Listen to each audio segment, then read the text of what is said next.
I think you could hear the frustration in Leader Ort's voice. I know it, how frustrated and irritated we all are with this piece of legislation, which started last week. We were optimistic that maybe it would get killed. Unfortunately, they brought it back. I was on the phone most this weekend, because people just can't believe. They can't believe the breadth of hypocrisy and arrogance that the majority in this governor's showing to all New Yorkers.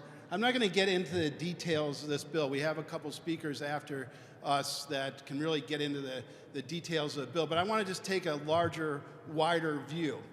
Because as Leader Ort mentioned, we keep hearing throughout the election, even now, President Trump is a danger to democracy. President Trump is a danger to democracy. But interestingly, when you look at the record, both on the federal level and on the state level, it's shocking how willing the Democrats are willing to change norms that have been in place for centuries, laws that have been in place to protect democracy, and they're willing to do it simply to get the political outcome that they want. Just some examples in D.C. that we've heard about the last few years. What happened when they didn't like how the Supreme Court was ruling?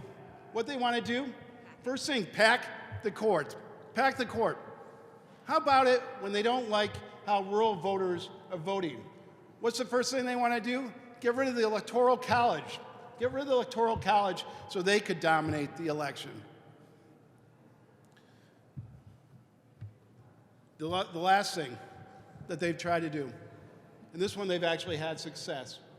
What did they like when Republican senators were blocking radical judicial appointments by the Democrats? They wanted to get rid of the filibuster.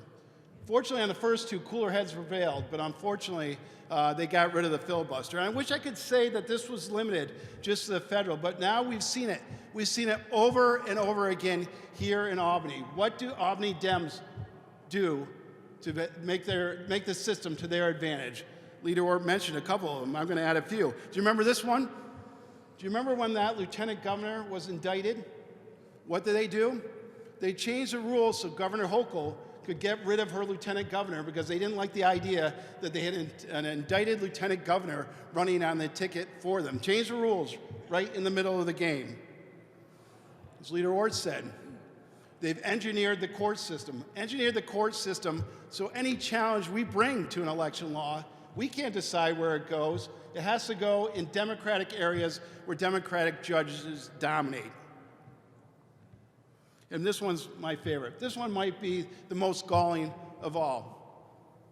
A few years back, the voters had a chance to vote on no-excuse absentee ballots. The voters voted that down. The voters voted it down. What did the Dems do here in Albany?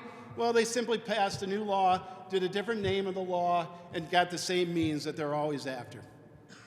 My friends, they are changing the rules to get the outcome that they want. And you wonder why. You wonder why there's voter empathy. You wonder why the voters think the system's rigged. And you wonder why people don't trust politicians. It's for these reasons. And now, what are they going to do? Let the 21st go without representation for almost a year? Basically, the governor and the majorities in both these houses are telling the North Country, drop dead. So we're going to do like the Senate Republicans. We're going to do everything in our conference to point out the crazy hypocrisy and arrogance that the Democrats are doing. I guarantee, hopefully, Pam Bondi gets involved with a letter. And if this thing goes through today, which we assume it's going to, we're going to try to use the full force of any legal weapons that we have to fight against this.